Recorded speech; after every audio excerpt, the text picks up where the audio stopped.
O problema da gente, do educador, eu acho, da educadora, está em que nos vejamos, enquanto autoridades, professor ou professora, nos vejamos no exercício dessa autoridade, quer dizer, até que ponto não estaremos, por exemplo, violentando sem querer, de formas as mais variadas, a liberdade do educando. Quer dizer, os pais e as mães começam em casa um processo antes da escola, um processo, às vezes, que prejudica o crescimento da liberdade.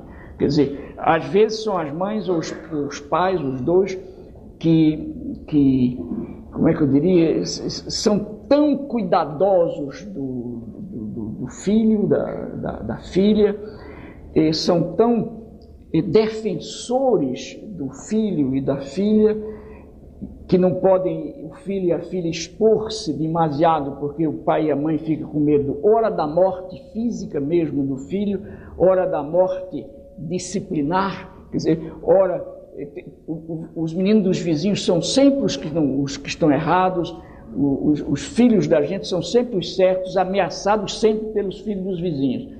E cada vizinho vê o filho do outro como ameaça a seu filho.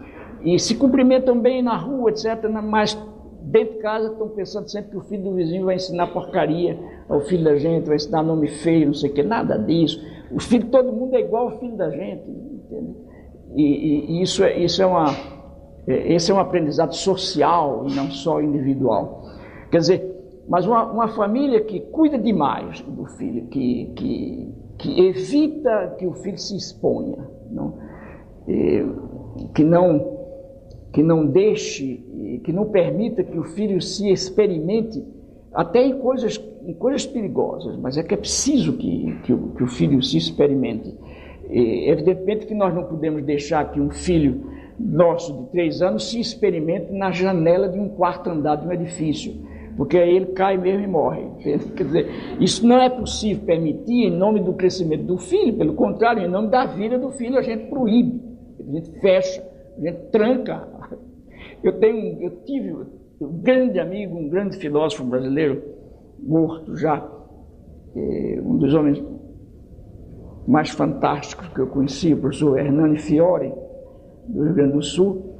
Ele disse a mim um dia, ele era um pouquinho mais velho do que eu, e tínhamos filhos mais ou menos nas mesmas faixas, e um dia ele conversando comigo no exílio, ele me disse: Paulo, lembra daquela casa onde eu morava, tu me visitaste no Rio Grande? Eu digo, me lembro. Ele disse: olha, na parte do sótão havia um buraco enorme assim, que não dava para atrapalhar a casa, porque o sol entrava, mas não chovia dentro, a localização da parede defendia, mas era um buraco.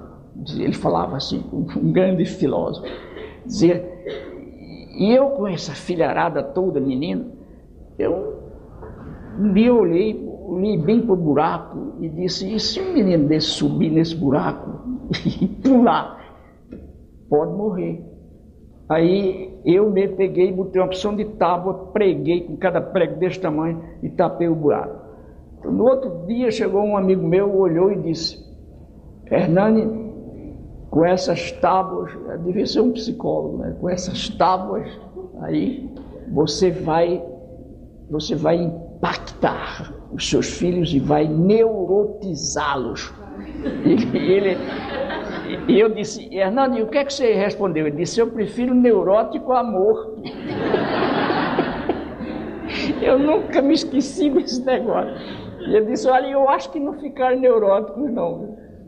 Mas bem, mas é claro que uma coisa como essa a gente tem que evitar. Mas o menino que vai correr o risco de levar uma queda na rua, de ferir o joelho, e você não deixa que ele faça, é o cerceamento total.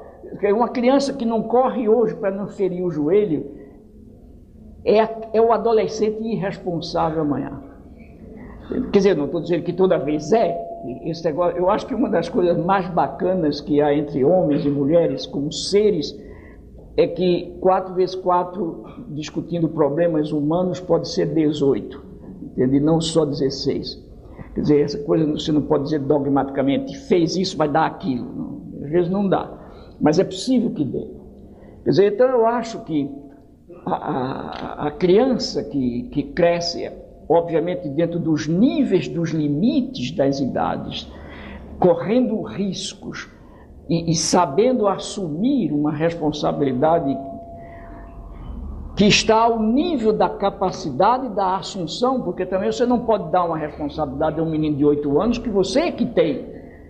Você não pode exigir. Às vezes, por exemplo, há pais que se divorciam e que tem uma criança de 4 anos, de 5 anos, e que pede que o menino decida com quem quer ficar. Não pode. Quer dizer, isso é uma baita violência que se transfere, que se comete ao menino de 6 anos. Quer dizer, qual é a autoridade, qual é a formação estrutural que essa criança tem para dizer eu prefiro minha mãe, eu prefiro meu pai? Quer dizer, cria-se uma situação limite extraordinariamente difícil para a criança.